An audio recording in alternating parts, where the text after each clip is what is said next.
Good morning, everyone. Good afternoon. Welcome to Amazon SageMaker for Industries. Today's session, we are going to talk about how to build multi-modal analytics with life sciences data using Amazon SageMaker. And my name is Raghav Sodabatina. I am a principal solution architect at AWS. And I've been with AWS 5.5 years. My area of specialization is data and AI. With me, there are three colleagues. They're going to introduce themselves. I'll start with Somdev. Somdev, how long you have been with AWS? How do you find working at AWS?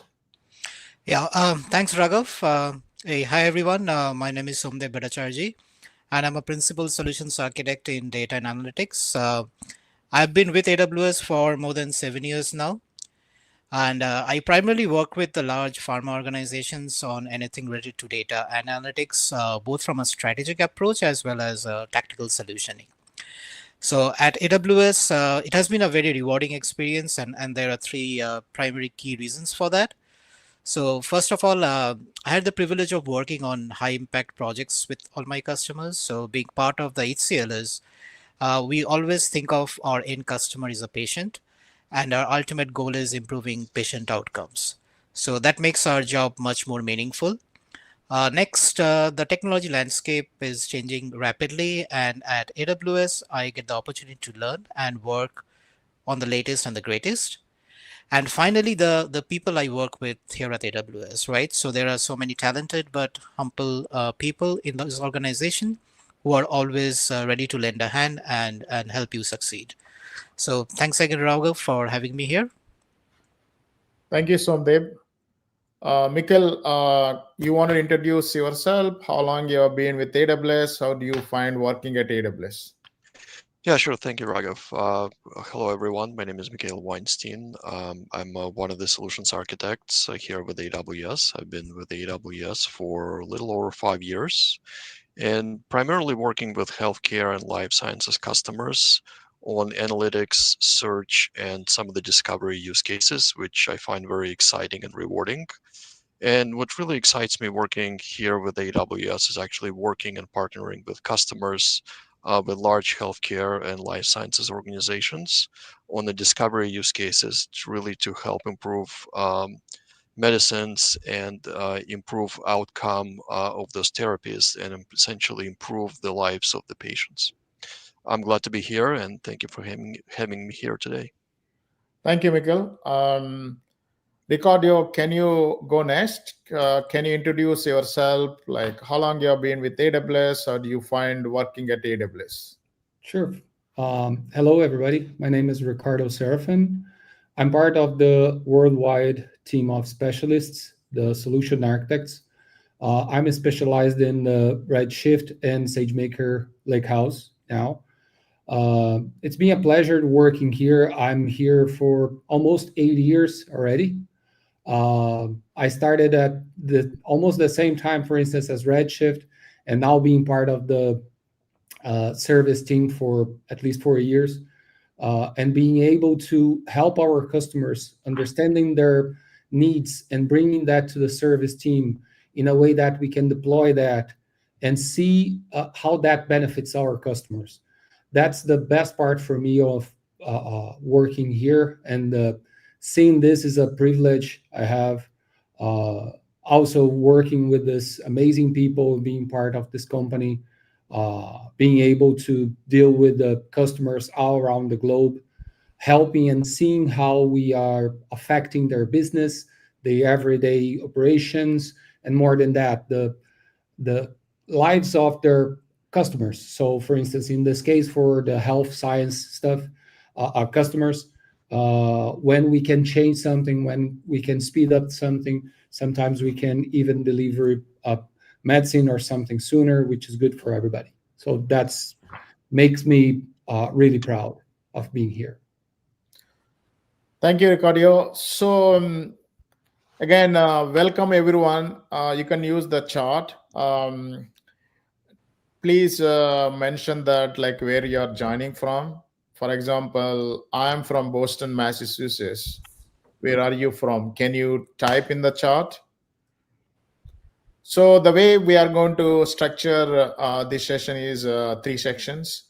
First, we set the context of the session, and then in during that part, we are going to cover a little bit of presentation where we are going to pick an example use case, and then we are going to talk about the solution. Solution could be AWS blog or AWS workshop, and then second section where we are going to show the live demo so that you can see the whole solution is working together to solve a business problem within the life sciences. And the third section where we'll keep some time at the end for 10 to 15 minutes where we can use for Q&A. Throughout this session, if you have any questions, please feel free to drop them in the chat. I'll be watching the questions. I'll bring them onto the stage as and when see those questions are relevant. If not, definitely we'll cover all your questions at the end.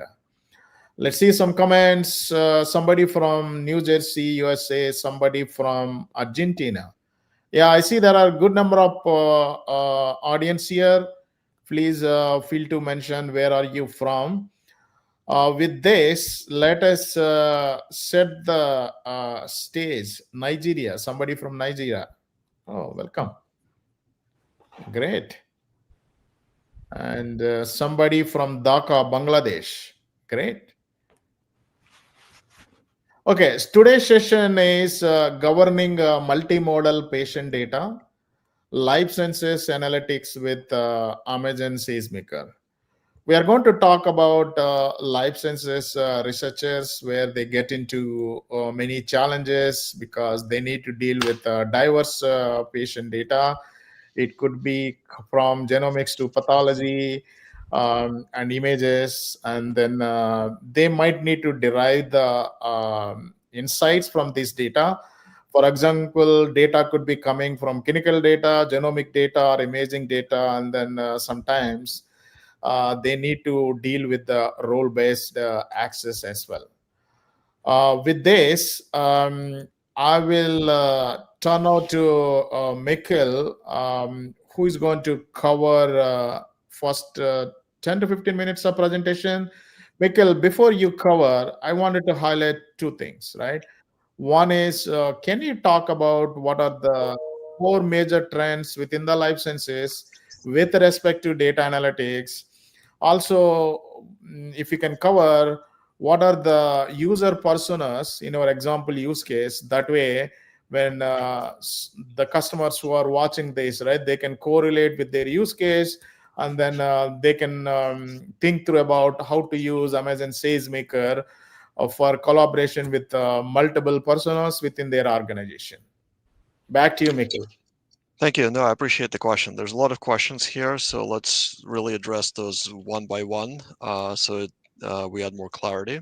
So let's start off with four trends and ultimately the challenges that we see when working with the customers today. And not only we see the challenges, we also see new opportunities in healthcare and life sciences organization in terms of how you really create, store, and actually ultimately use all the data across all the modalities that you just mentioned. So first, that we see across many customers have been asking to greatly speed up the discovery and the development of the new therapies, which makes sense because now it takes almost 9 years and in a lot of cases, nearly $3 billion to develop a new therapy and get the new therapy to the market. And in addition to the tremendous patient impact it has, it also has been economically unsustainable in a lot of cases. And what we really see is that it means that we need to make better use of the data to truly speed up the early research, clinical development, and ultimately trials to prove efficacy of those therapies directly to the payers and also see the impact on the patients. So the challenge number one that we see is really to find and use the data faster while at the same time reducing the cost. And second challenge that we hear from the customers is the volume of the data and complexity of the data are both exploding. And for example, your labs can now produce and generate multiple terabytes of data a day with the newer assays. Yet, what we also see from the customers, about 97% of the data generated today oftentimes goes unused because it's not either stored in a manner that makes it easy to find, whether it's not easily accessible, or it's not possible to use in the form it is represented. And that brings us to the third challenge and the trend that we see across the customers, where there's a growing percentage of therapies that reach the market, originate in some sort of form of collaboration between biopharma, a third-party company, such maybe a startup, or it could be even a university lab or population research partner. And today, over 50% of new drug launches now originate from such collaborations across multiple partners and parties. So the challenge number 3 that we see from the customers is really to more efficiently discover what data your collaborators have and you're allowed to use, and then make appropriate use of that data. And all this means that you need tools for data cataloging, data governance, and ultimately secure data sharing, and oftentimes without exchanging the data, but just getting an access to the data. And the trend and the challenge number 4 that we see from a lot of customers, and you probably guessed by now, it is generative AI. And the promise of generative AI in healthcare and life science, it is its potential to accelerate innovations and increase efficiencies across the full value chain. And in addition to efficiently managing large volumes of data needed for such generative AI processes or applications or machine learning models, healthcare and life sciences organizations must also address keeping data private, confidential, and secure. And with that, generative AI only intensifies the needs in building cohesive data strategy for your organization to support both analytical and AI ML workloads. Now, that we explored major trends and challenges that I mentioned earlier, how do we actually unlock the true opportunities? And the power of HCLS data is really unlocked by making data what we call FLAIR, or following FLAIR principles. That is, the data is findable. It is the ability to view which data assets are available, access metadata, including ownership and data classifications, and other mandatory attributes for data governance and compliance needs. L is a lineage. It is ability to find the data origin, ability to trace that data all the way back where the data originated, and understand and visualize data as it flows from all the way data sources or producers all the way to the consumers. And A stands for accessibility, that is ability to request secure credentials and granting the entitlement to access the data set. It also requires the networking infrastructure to facilitate such efficient access and exchange. And I stands for interoperability, where data is stored in a format which will be most accessible, if not by all, but most of the systems, engines, and tools. And last but not the least, and that is very important, the data, it is reusability, where data is registered with a known schema and attribution of the data source, and it is stated in very clear terms. Now, when it comes to the use cases that we hear from the customers, today we hear the following major use cases or areas of the value chain in the healthcare and life sciences. First is R&D. It has been a large area of innovation and growth, starting with the automation of repetitive tasks that the community has taken and resources away from the higher value activities, all the way ensuring GXP compliance. And connectivity between instruments and the cloud has also been a priority area for all of our customers. And finally, really ability to implement new technologies and applications like next generation sequencing. And it also highlights the necessity of the cloud infrastructure. So moving down the value chain to clinical trials. So even before COVID, the industry has been experiencing challenges with the movement towards more personalized treatment. And it's not only challenging to find patients, but it's also challenging to keep them enrolled and ultimately engaged throughout the full clinical trial process. For both small or large molecule clinical trials, the ability to conduct clinical trials remotely drastically increases the ability to increase the enrollment success and also plays a vital role in ensuring greater diversity and equity in the trials. And what we've also been working with our customers is to enhance the trial protocol development to avoid the need for amendments, which can, as we all know, can be very costly and time consuming. And moving down further in the value chain to manufacturing and supply, customers seeks to unify the data silos.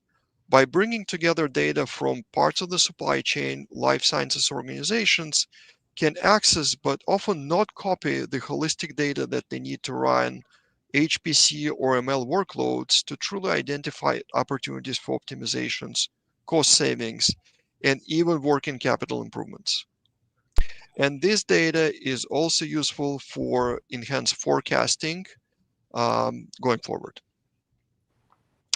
Now, working with the customers with the real world evidence, we're now also seeing that it's expanding beyond just healthcare providers, but also in the labs to help de-risk portfolio investments, identify unmet patient needs, and the customers gain deeper understanding of the patient journey and their progression patterns, including identifying fall-offs. And more, we're seeing a move towards more personalized, omni-channel engagements, not just with the patients alone, but also with the healthcare professionals engaged.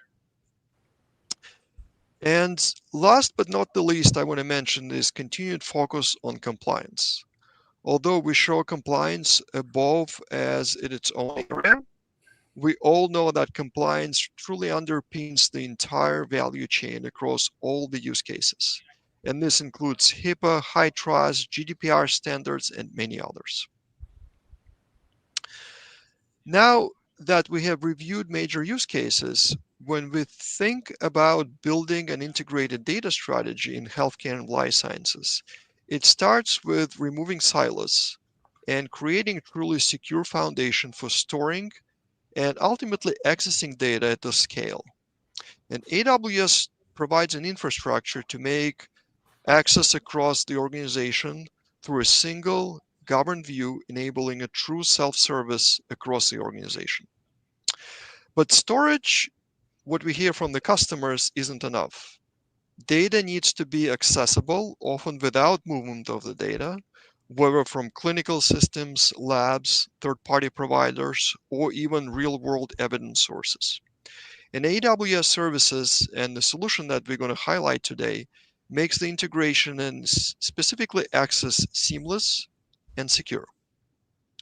So once data is flowing, and it has to be, as you know, it has to be discoverable. Cataloging capabilities that we provide ensures that researchers and analysts can easily find the right classes of data for the right use cases that they're working on and improve both compliance and the productivity, and ultimately speed up time to value.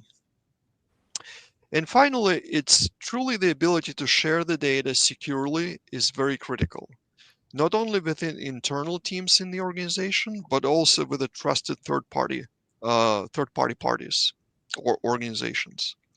And this is where AWS provides privacy-preserving environments that enables collaboration without compromising true patient trust. And together, these pillars store, move, catalog, and share enable organizations to analyze multimodal data, apply advanced analytics, and leverage machine learning to generate and generate machine models to uncover insights hidden in patients, patient histories, and research data sets. And the results, it's ultimately faster, more informed decision making that drives innovation in healthcare and the life sciences. So what is really desired state, or what we call a North Star? Truly, it is seamless enterprise integration and access to support internal innovation and external collaborations by breaking down silos, bringing efficiencies and modernization for both internally and externally generated sources of data. And typically in healthcare and life sciences, we deal with multiple modalities of the data. So, what does it really mean that by clinical data, which is typically structured data that's coming from EHR systems, and have a genomics data, it could be an output of gene sequencing that provides vital clues or clinical trials, as well as research and the discovery. And have the image data that could be CT scans, X-rays, pathology images, and others.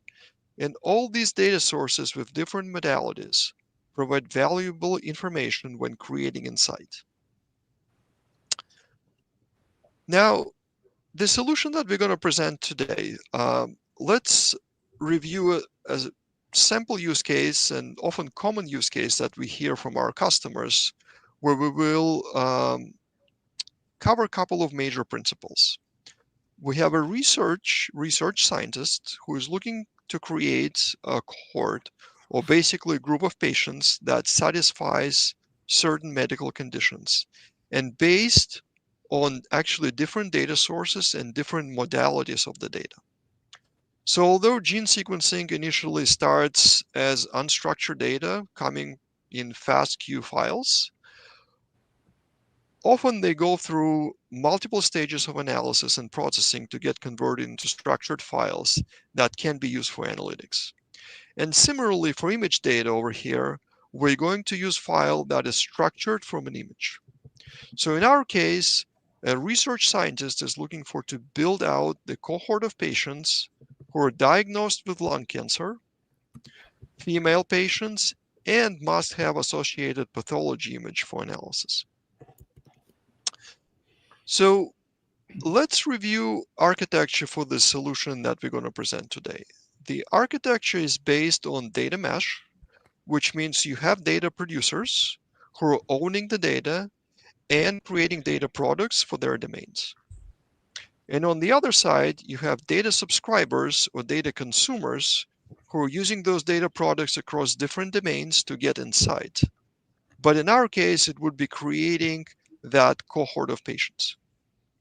So on the left-hand side, you can see that there are three different domains with own modalities. We have clinical data, we have genomics, so what's called omics data, and we also have images, which will be pathology images for our use case. So for this solution, each of these files are actually stored within S3, and they're getting cataloged in Glue data catalog. As a producer, you will bring these assets into SageMaker catalog for discoverability within the organizations. And publishing means that you're making those data sets available for discovery across all the people in the organization who can log into that particular SageMaker catalog. And on the right-hand side, you also have a consumer project that is the project for your research scientist. And research scientist is going to go into SageMaker catalog. It is going to search for the data assets, and he or she needs to create that cohort that we described earlier. And once they find the data set, they're going to subscribe to it. Now, once subscription is established and approved, it is given the permissions that are laid out for those particular assets. And the researchers can now use the data asset to create and run query using Redshift query editor or even Athena query editor to generate that particular cohort of patients based on the criteria. So just to be clear, one important point, the subscription to the data doesn't mean that the data gets cloned or copied. The data actually stays with the producer within their environment, and the consumer or consumers only get the read-only access to that data within the limit of the permissions. Now, Before we get into the SageMaker and the demo, I want to highlight there are actually 3 different personas that we will be configuring and reviewing today. So in a typical organization, there would be those 3 either different people or different groups of people responsible for each of those personas. So the first is your SageMaker platform administrator. This is a person or group of people who are responsible for setting up SageMaker unified domain. And same personnel will also be creating projects, creating glossaries or metadata forms, which are basically components that can go and also enrich the data with a more of a business context. And next is a producer. And producer would be responsible for bringing those data assets and then publishing them into the SageMaker portal, making those assets discoverable for the rest of the organization. And producers own the data. They're responsible for approving subscription and subscription requests that are coming from your data consumers. And finally, we have a consumer. Consumer is, in our case, is a data scientist who is responsible for creating the patient cohort. And the data scientist will go.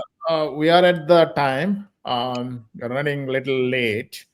With this, let me bring in Ricardo. Ricardo can talk about a little bit a high-level overview of Amazon SageMaker overview before we getting into the demo. Back to you, Ricardo. Yeah, absolutely. For sure.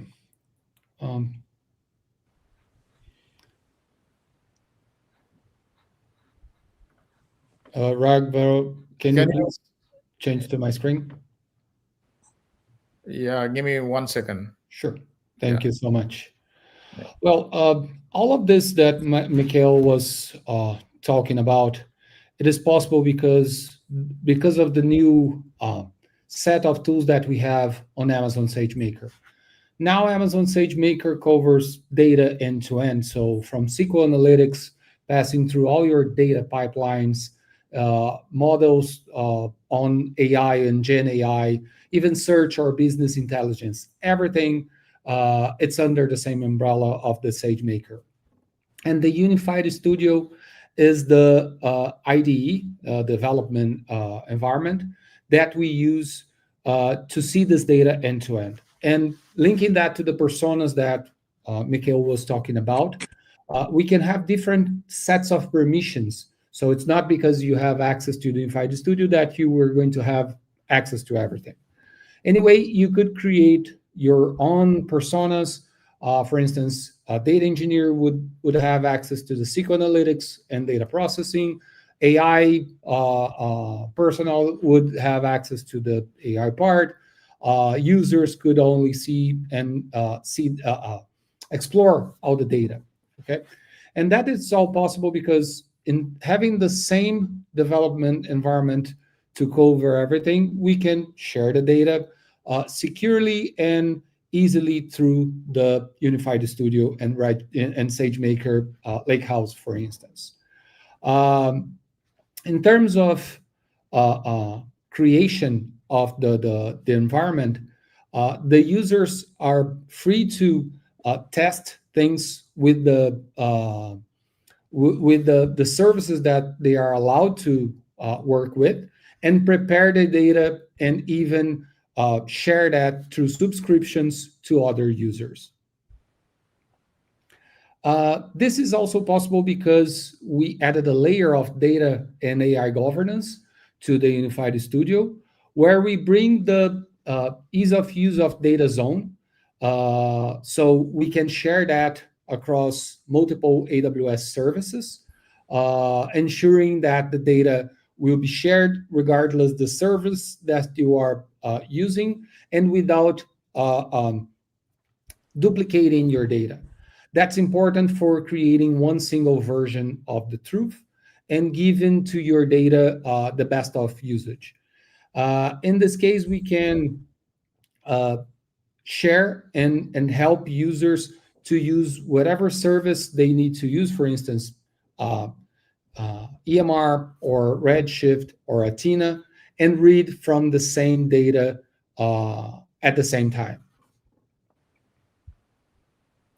The open lakehouse format that the SageMaker and File Studio offers allows us to put the data where it works better. So, for instance, if we have some data that is data lake related data, it can be Parquet data, it can be iceberg data, it can be any kind of data lake related data, or even data warehousing, as we have, for instance, Redshift. Or we can also integrate through the zero ETL integrations with AWS services as Aurora, DynamoDB, and others, or even streaming, MSK or Kinesis, and also third-party applications like Salesforce, Facebook ads, SAP, and things like this, acquiring this data in a near real time or closer to that, or even into batches, and federate this data into a single place, again, without duplicating this data. So let's think on the use case Mikhail brought to us, and the data from the clinical trials or the data from the imaging or our patients' data, they go to the same place. And I have different needs for this data. So one type of user will need to analyze the past of this data. One kind of user that I have will need to create a model, AI model on top of this data. So instead of duplicating the data and bringing the data to different portions of our lake, or even getting it out of where it really belongs, we can consume this data from where it is, seamlessly using any AWS service as Athena, Redshift, or SageMaker AI models. So if you'd like to understand a little bit more how it works and how the SageMaker Unified Studio can help you, here are some QR codes I brought to you so you can explore our page, our blogs, where you can find more information, tutorials, and things like this, how to deploy. And if you need more information or deeper information, also our SageMaker documentation. Now, I'd like to hand over to Sandeep for the demo. Thank you, Ricardo. Now let us get into the demo. Back to you, Sandeep. Yeah, thank you, Raghav. Thank you, Ricardo. So over here, I'm going to demo. So this is a pre-recorded demo, and I'm going to talk about basically the use case that Mikhail talked about, right? So I'm going to start with the consumer persona. So I am the research scientist who is actually looking to build that cohort of patients based on that criteria, right? So I've been given this URL, and I'm going to log into the SageMaker portal using my corporate credentials. So I'm signing in right now. I provide my username, which is the SMP data consumer. I provide my password.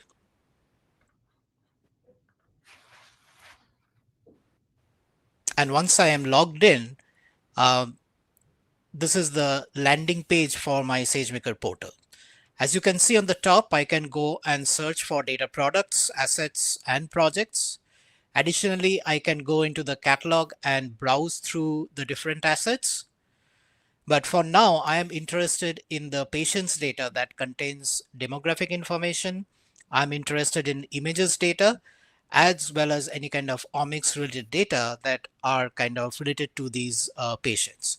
So I'm going to go to the search bar and search for patients.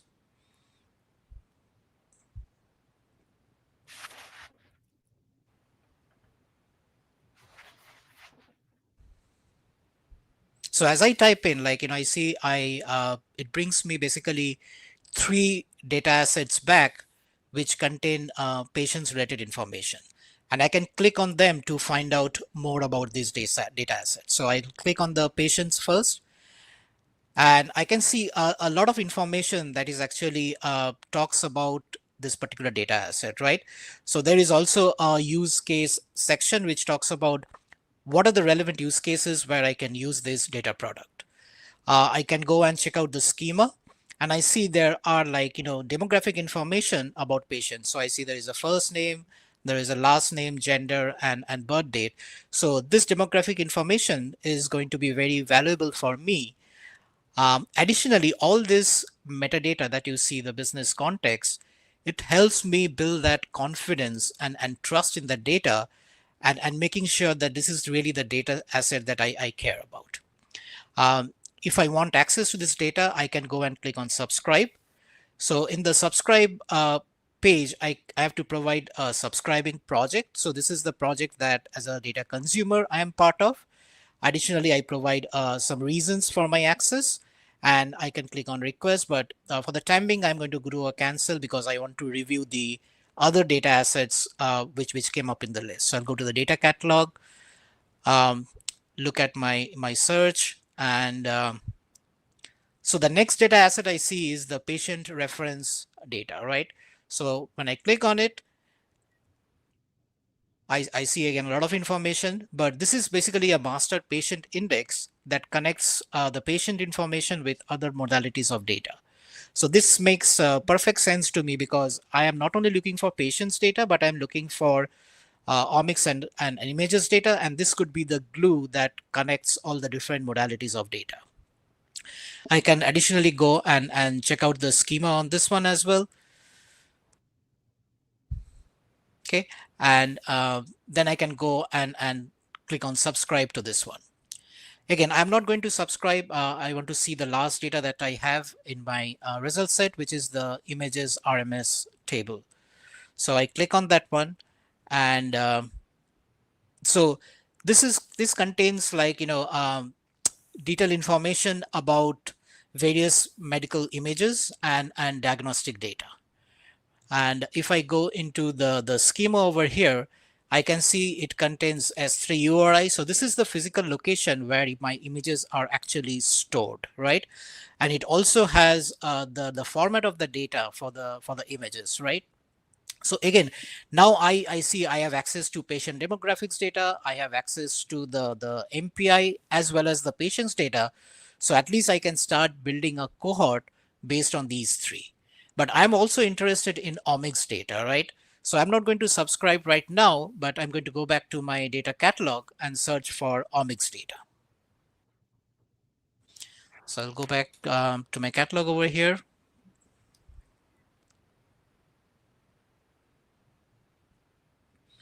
And instead of patients, now I'm looking for omics data. So these are basically genomics files. As Mikhail said, it could be like FASTQ and process and becoming like variant files. So I have a gene mutation file over here, as well as a gene copy number file. I click on the gene mutation file. I can see more details about it. So it contains genetic variations across different biological samples. And for the gene copy number, it's basically copy number variations across various genomic samples as well. So these are kind of all related data to patients, and I can go and subscribe to all of this data to build my cohort. Now, for the interest of the demo, right, we already have a project created for the consumer where I have kind of pre-subscribed to all these different data assets. So I'll go to the project section over here on the top. And if I scroll down, I see there is a lung cancer research project.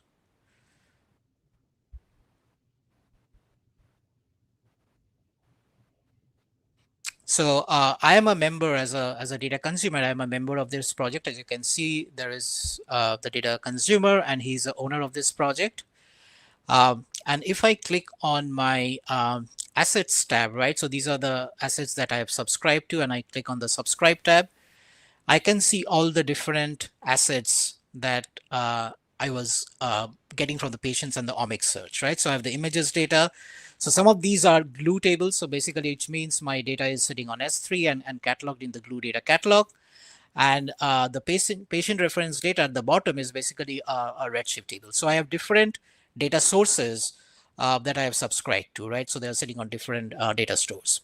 Now, if I want to run a query on these data assets, I can do it directly from the SageMaker console, right? So I can go and click on build at the top, and I go to my query editor.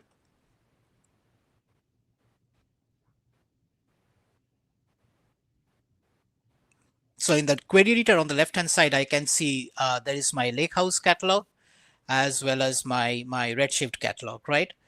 As a part of the Lakehouse catalog, I have subscribed to my patients and my omics data, so I see both of them over here. I see the images data. So basically this is the one that contains the image metadata. And finally, in the Redshift section, I have the Redshift data share for the patient reference data. So it will be shared as a view to the consumer. So should see it over here shortly. There you go. Now I can go and now run a query combining all these different data assets which I have subscribed to, which could be stored in different data source using either Redshift or Athena. Now I already have a query that I have created beforehand, which I'm going to use to actually join this data. So in my file explorer, this is the cohort builder query. When I click on it, I see the SQL that's going to be executed. And I'll walk you through. So if you scroll down, so I am joining data from my patient's data, which is again blue, with the Redshift data that is contains the MPI or the patient reference data, as well as my omics and my images data. So it's again the power of SageMaker, where I can go and combine different data from different stores into a single query. I'm going to choose my my compute engine over here, which would be Redshift in this case. And once I do that, I can go and execute the query. So it's going to take us some time, but the output of this query is basically the list or the cohort of patients that satisfies the condition that I was looking for. So these are female patients with lung cancer, and they have pathology images associated with it. Great.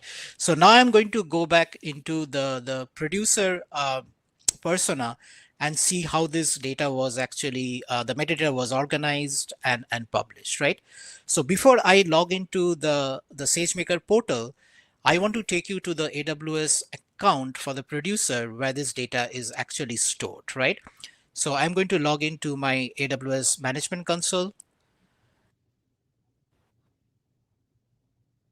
And this is my Glue technical catalog, right? As you can see, so these are my tables, the gene, copy number, mutation, patients. So basically, these are all assets that are stored on S3 and they are cataloged in the technical catalog. And it has the information about the column level attributes. So for the patients, I can see it has all these attributes. The next, I'm going to look at the image S3 bucket. This is where my image data is stored. And it's basically a JSON file that contains the manifest of the actual image data that resides in a separate S3 bucket. And finally, I have my Redshift cluster. This is where my patient reference data is stored. So I have my data across all these different stores, and I'm going to go back to my my portal, and I'm going to sign in with my SSO.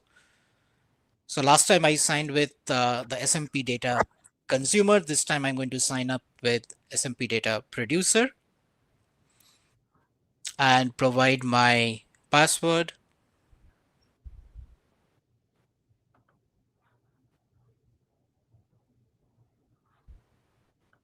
And once I'm signed in, this is the same landing page that we saw with the consumer as well, right?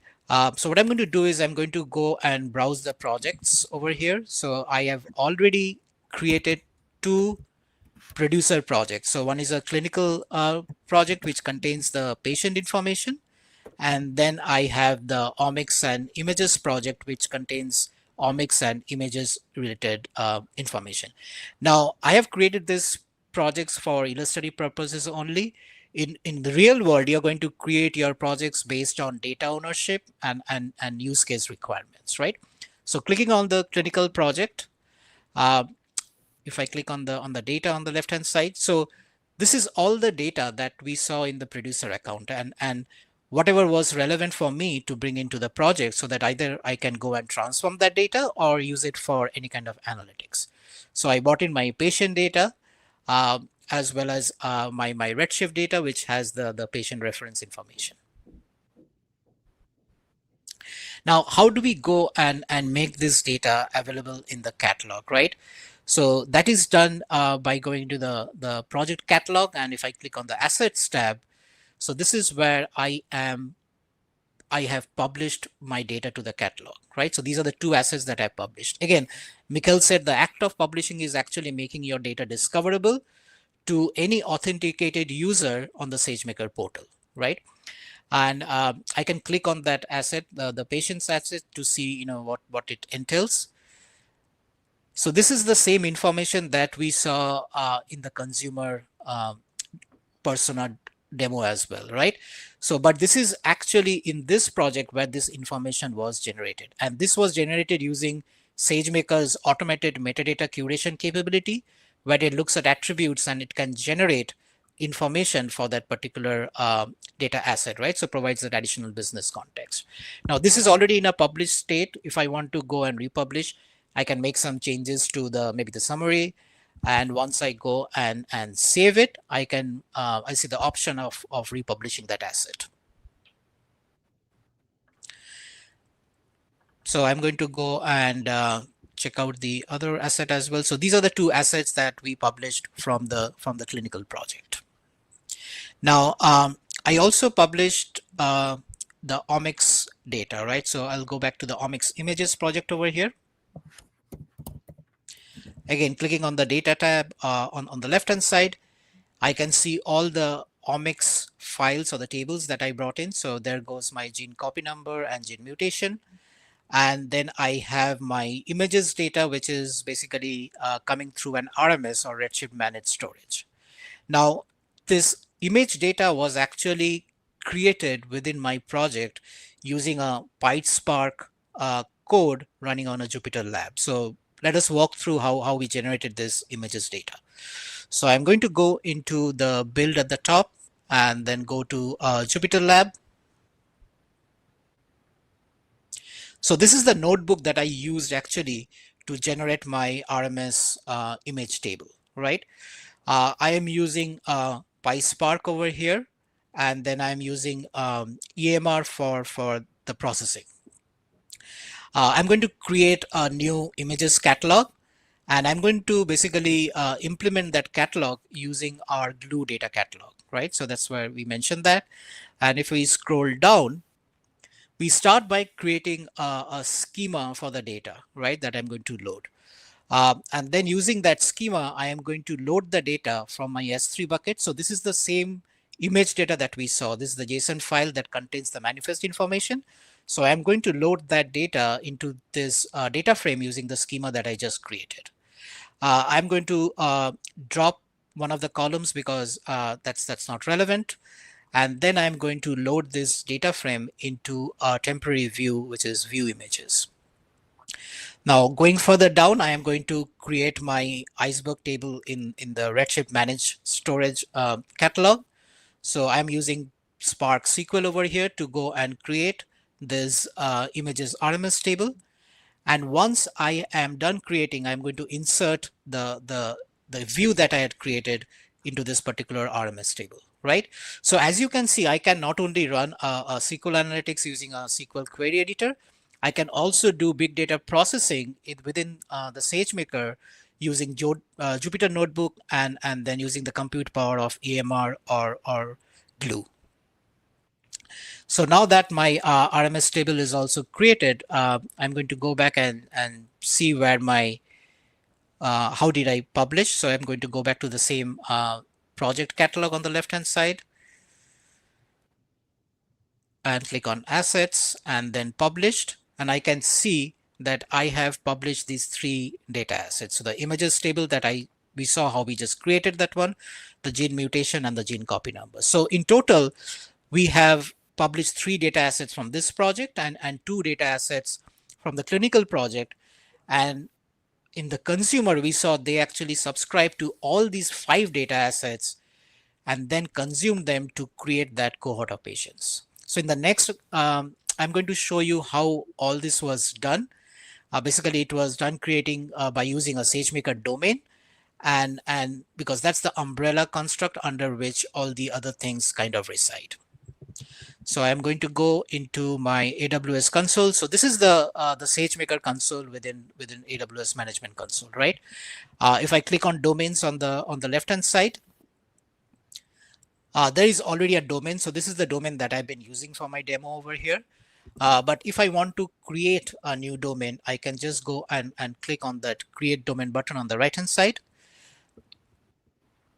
As you can see, there are two options. So there is a quick setup or a manual setup. So the quick setup is like, if you are doing a proof of concept or you are just exploring the capabilities of the SageMaker domain, then this is what you're going to use. So you have to provide some information. So I go to the quick setup settings below, and I can provide some information, like I can have a custom name for my domain. I provide some of the networking information like VPCs.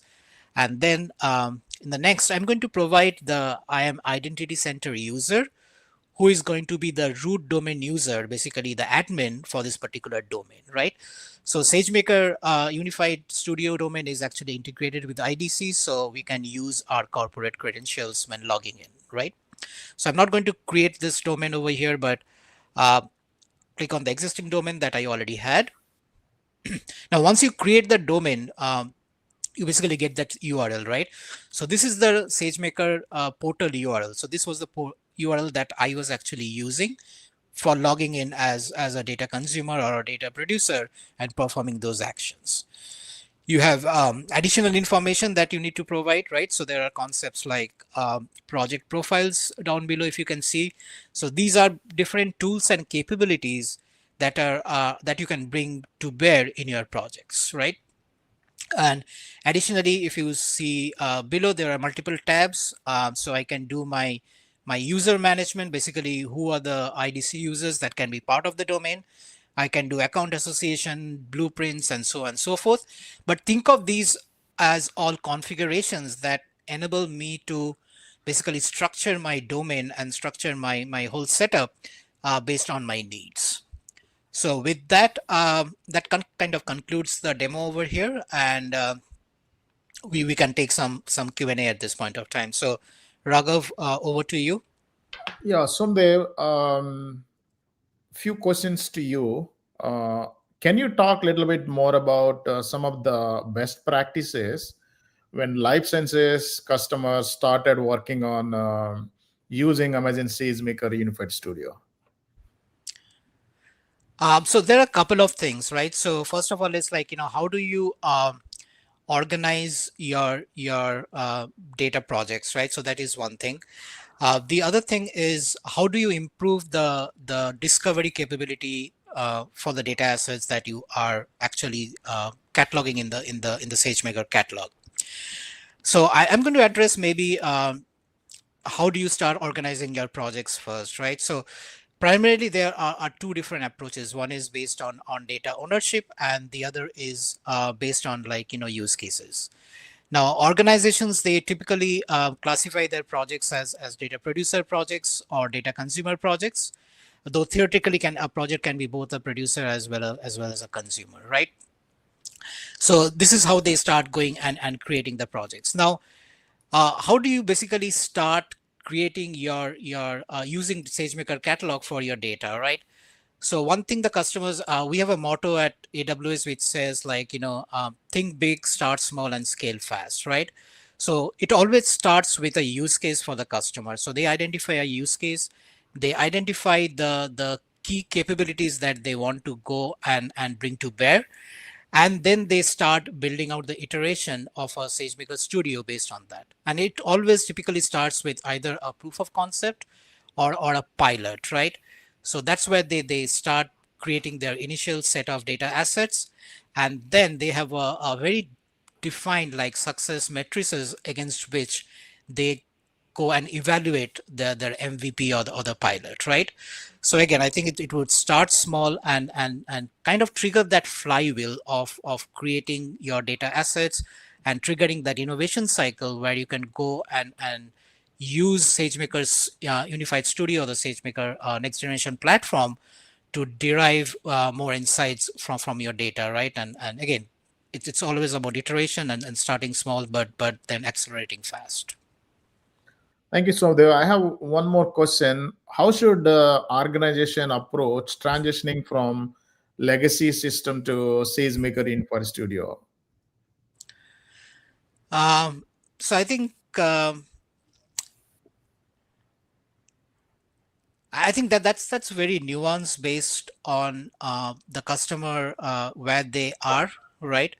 Because they could be using different kind of legacy systems, and now at SageMaker there are different capabilities, right? So you have your data engineering capability where you are actually building those data products, and you also have your the data governance capability, and finally you have your data consumers where you are actually generating insights based on the data that you have subscribed to.